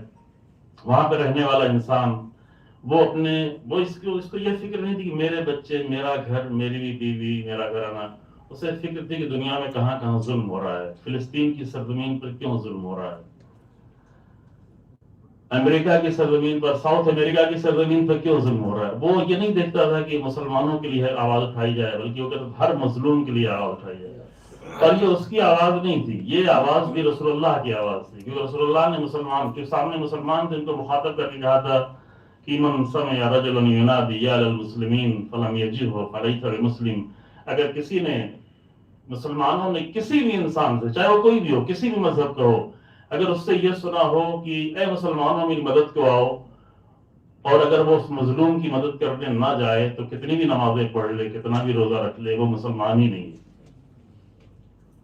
تو یہ امام خمینی کے چند جملے میں آج کل گجرات میں تھا ایک پروگرام میں، وہاں عرض کر رہا تھا کہ ایسا علم جس پر عمل نہ کیا جائے وہ صرف یہ کہ فائدہ مند نہیں ہے بلکہ نقصان دہ بھی ہے نا۔ تو یہ باتیں ہم سب سنتے ہیں، علم تو ہمیں ہے کہ ظلم کے خلاف ہمیں آواز اٹھانا چاہیے، بولنا چاہیے، لیکن امام خمینی نے اس پر عمل کیا، صرف پڑھا نہیں ہے، صرف درس نہیں دیا ہے، صرف کتابیں نہیں لکھی ہیں، صرف پڑھایا نہیں ہے، بلکہ اس پر مضبوطی کے ساتھ عمل کیا ہے۔ تنہا انسان، اکیلا انسان، اس کے لیے بیٹوں کی قربانی دی ہے۔ جب ان کے بڑے عظیم اسکالر بیٹے کو شہید کیا گیا، 12 سال 14 سال ملک سے باہر نکال دیا گیا، طرح طرح کے ملکوں میں بھیجا گیا، کبھی ترکی، کبھی عراق، کبھی فرانس، کبھی کویت کے بارڈر پہ کھڑے تھے، کویت سے کہا لے لیں گے، بعد میں کہا نہیں لیں گے، وہاں بارڈر پہ رکے ہوئے ہیں، اور کوئی بھی لینے کو تیار نہیں تھا۔ تو وہاں کہہ رہے تھے کہ ہمیں زندگی بھر بارڈر پہ بارڈر جانا پڑے اور کوئی بھی ملک لینے کو تیار نہ ہو، تب بھی ہم ظلم کے خلاف آواز اٹھاتے رہے۔ یہ مضبوطی، یہ ارادوں کی مضبوطی، کوئی ایسے ہی امام خمینی نہیں بن جاتا۔ اور یہ بات اس لیے نہیں کہہ رہے کہ ہم سے امام خمینی کے بارے میں بات کریں، یہ اس لیے کہہ رہے ہیں کہ اس طرح کے ہر انسان کو ضرورت ہے، ہر زمانے کے لوگوں کو ضرورت ہے کہ اس طرح اپنے اسٹینڈ کو مضبوط رکھے۔ تو وہ میں خالی 2-3 منٹ میں بنیادیں بتانا چاہتا ہوں امام خمینی کی بنیادی فکریں کیا تھیں، اور اسی لیے میں نے آیت بھی جو پڑھی تھی آخری ترجمہ کر دوں گا۔ امام خمینی کی سب سے بنیادی فکر یہ تھی کہ وہ جو کچھ کرتے تھے وہ اللہ کے لیے کرتے تھے، ایک ایشور، ایک اللہ، ایک گاڈ کے لیے۔ وہ سب مانتے ہیں، جتنے بھی ریلیجن یہاں سب بیٹھے ہیں، نام کچھ بھی دے لیں لیکن سب جانتے ہیں کہ سب کا کریٹر ایک ہے، سب کا خالق ایک ہے، سب کا پیدا کرنے والا ہے۔ تو وہ اپنے لیے نہیں کرتے تھے، اپنی حکومت کے لیے نہیں کرتے تھے، وہ جو کرتے تھے ان کی زندگی کے بہت نمونے سے موجود ہیں، بہت ہی اطمینان کے ساتھ اللہ کے لیے کرتے تھے۔ اور جب کوئی کام جو ہے وہ انسان اپنے لیے کرتا ہے تو فکر مند ہوتا ہے، مسترب ہوتا ہے، مل جائے تو خوش ہوتا ہے، چھن جائے تو پریشان ہوتا ہے. لیکن جب اپنے لیے نہیں کر رہا ہو، اس کے لیے کر رہا ہو کہ جو سب کچھ دیکھ رہا ہے، اس سے پریشانی کی کوئی ضرورت ہی نہیں، اسے کوئی اضطراب نہیں ہوتا. انہیں پکڑ کے رات کے اندھیرے میں نماز صبح سے بھی پہلے لے جایا گیا، بالکل سکون سے گئے، صرف نماز پڑھنے کی اجازت مانگی. جب پکڑ کے لے جایا جا رہا تو یہ حالت تھی. اور جب پورا ملک تیار تھا اور انہیں پیرس سے فلائٹ سے لے آیا جا رہا تھا تو آ کے رپورٹر نے پوچھا کہ تم کیسا محسوس کرتے ہو؟ کہا کچھ نہیں، کیونکہ یہ بڑے فخر کی بات تھی، میں نے یہ کیا، میں نے یہ کیا، میں نے یہ کیا. نہیں، کچھ نہیں میں نے. اسی لیے دوسرا قانون ان کی زندگی کے فکر کا دوسرا قانون یہ تھا کہ وہ کبھی نتیجے کی فکر نہیں کرتے. یہ ان کے کلمات ہیں، میرے پاس ہے لیکن میرے وقت نہیں ہے.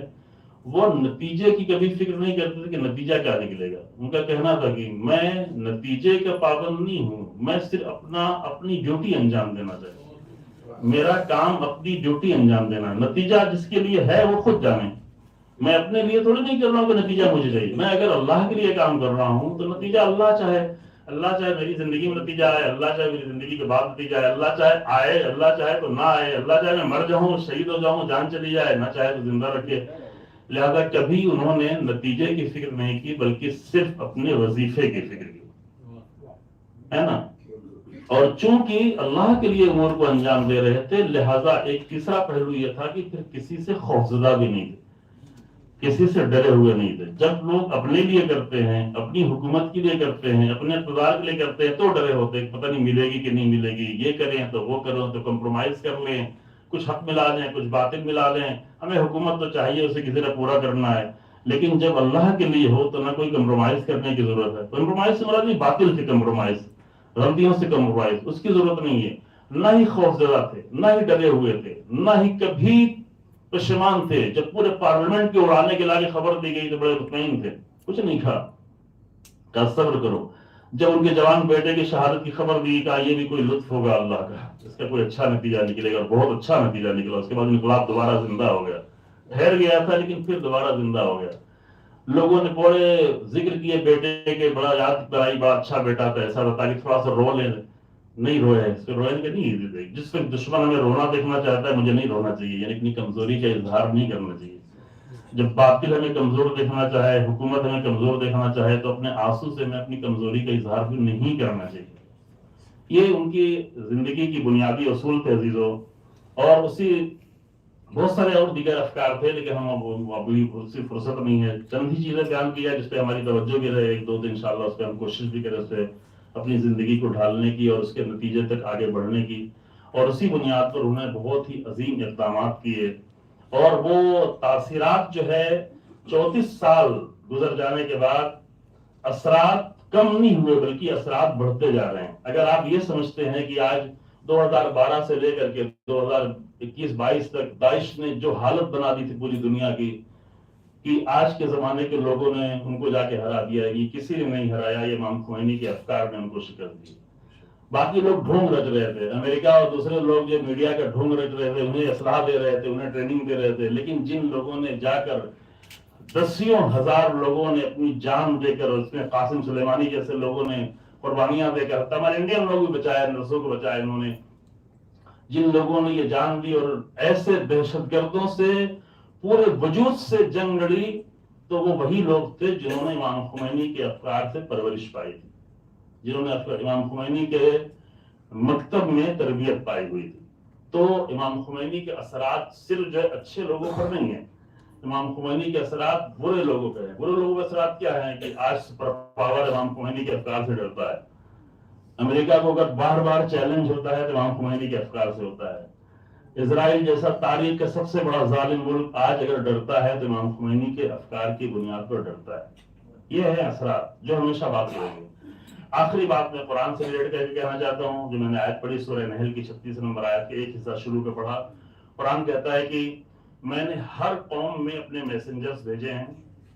لقد بعثنا فی کل امت رسولا، ہر امت میں نے رسول یعنی میسنجرز بھیجے ہیں. کیوں بھیجے ہیں؟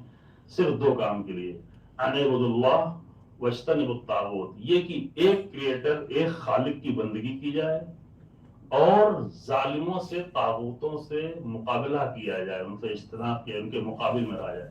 عام طور سے اچھے لوگ پہلا والا کام تو کرتے ہیں کہ بھئی ہم تو اچھے لوگ ہیں تو ہمیں پوجا کرنا چاہیے، ہمیں عبادت کرنا چاہیے، ہمیں بندگی کرنا چاہیے، ہمیں چرچ میں جانا چاہیے، ہم یہ سب اچھا کام کرنا چاہیے. لیکن دوسرا والا حصہ لوگ بھول جاتے ہیں، اسی لیے ظلم بڑھتا چلا جاتا ہے.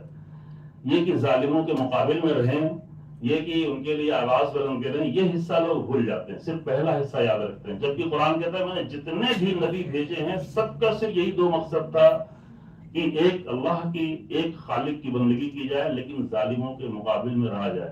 امام خمینی نے دونوں کام کیا اور دونوں کام بہت ہی مضبوطی سے کیا. جب وہ نواز شب کے لیے رات میں عبادت کے لیے کھڑے ہوتے تھے تو اللہ کو یاد کر کے اتنا روتے تھے کہ رومال کم پڑ جاتا تھا. یہ معتبر ان کے بیٹے سے سنی ہوئی بات ہے. کبھی کبھی زیادہ رومال کی ضرورت ہوتے تھے، اللہ کی بارگاہ میں یاد کرتے تھے گریا. لیکن جب ظلم کے مقابلے میں کھڑے ہوتے تھے تو پوری مضبوطی کے ساتھ، پوری طاقت کے ساتھ، پوری قوت کے ساتھ، ہے نا. تو اس طریقے سے انہوں نے، آخری بات یہ ہے جو دین کے موضوع بھی یہ تھی کہ انہوں نے بہت سارے جو اثرات ڈالے ہیں جانوں پر، اپنوں پر، اچھے لوگوں پر، ظالموں کے دل میں خوف پیدا کیا ہے. وہ سارے اثرات ایک طرف، لیکن ایک اثر امام خمینی کی یہ ہے کہ جب پوری دنیا نے یہ طے کر لیا تھا کہ ریلیجن کا کوئی بڑا رول نہیں ہو سکتا ہے سوسائٹی میں، ریلیجن صرف پرسنل لائف کے لیے، چرچ میں چلے جاؤ، مندر میں چلے جاؤ، مسجد میں چلے جاؤ، اپنی پرسنل زندگی میں نماز روزہ کر لو، پوجا پاٹ کر لو. ریلیجن سوشل لیول پر اور پولیٹیکل لیول پر کوئی بڑا رول نہیں ادا کر سکتا. پوری دنیا نے یہ طے کر لیا تھا. اسی زمانے میں امام خمینی نے آ کر ریلیجن کی بنیاد پر اور قرآنی اصولوں پر آ کر ایک ایسا نظام قائم کیا، ایسا نظام کی جس کو مٹانے کے لیے پوری دنیا کی بڑی سے بڑی طاقتیں لگی رہیں، لیکن جتنا مٹانے کی کوشش کرتے رہی اتنی آگے بڑھتا چلا گیا. اس کے اثرات اور اس کے نتیجے آپ سبھی لوگ دیکھ رہے ہیں کہ آج ایک چھوٹے سے ملک کو 8 کروڑ بھی آبادی ہونے والی ایران کی، 8 کروڑ کے چھوٹے سے ملک کو پوری دنیا ماننے پہ تیار ہے. صرف میزائل کے اعتبار سے نہیں، صرف ڈرون کے اعتبار سے نہیں، یہ سب بھی اچھی چیزیں ہیں، طاقت ہے، باطل کے مقابلے میں طاقت ہونا چاہیے. لیکن امام خمینی نے آئیڈیالوجی کے لحاظ سے طاقت دی ہے، لوگوں کی فکروں کو مضبوط کیا ہے، لوگوں کی سوچ کو مضبوط کیا ہے، ڈرے ہوئے لوگوں میں حوصلہ پیدا کیا ہے. اور یہ سب کے سب میراث ہے ذات گرامی پیغمبر اکرم صلی اللہ علیہ وآلہ وسلم. قرآن کی آیت کا ترجمہ کر دیا آپ کی خدمت میں. اور آخر میں اگر میں نے تھوڑی سی زیادہ گفتگو کی، اگرچہ مجھے وقت زیادہ دیا گیا تھا لیکن میں بار بار گھڑی دیکھ رہا تھا. آپ لوگوں کی خدمت میں معذرت چاہتے ہیں کہ تھوڑا زیادہ گفتگو ہوئی، اور انشاءاللہ دعا کرتے ہیں کہ ہم سب جو ہے تاریخ کے عظیم انسانوں کی راہ پر صرف ان کا ذکر نہ کریں بلکہ ان کی راہ پر چلیں اور دنیا میں انسانوں پر اچھے اثر ڈالنے کی کوشش کریں. آپ نے ایک بہترین تقریر، پرمغز تقریر سماعت فرمائی، اور آپ تصدیق کریں گے کہ میں نے یہ عرض کیا تھا کہ انٹلیکچوئلز میں شمار ہوتا ہے. میں نے غلط تو نہیں کہا تھا؟ موقع ملے آپ کو سننے کے لیے دعا ہے. شکریہ ادا کر دیں. جی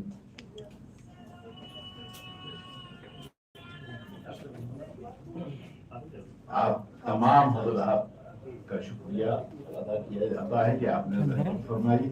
اور ظاہر ہے کہ 10 بج رہے ہیں شب میں، اور یہ آج اتوار کا دن تھا، یہ وقت بچوں کے ساتھ گزرتا ہے. آج آپ نے یہاں بیٹھ کر بہرحال اچھی گفتگو کی ہے، وقت آپ کا ضائع نہیں ہوا ہے، کارآمد ثابت ہوگا. بہت بہت شکریہ آپ تمام حضرات کو. بہت شکریہ.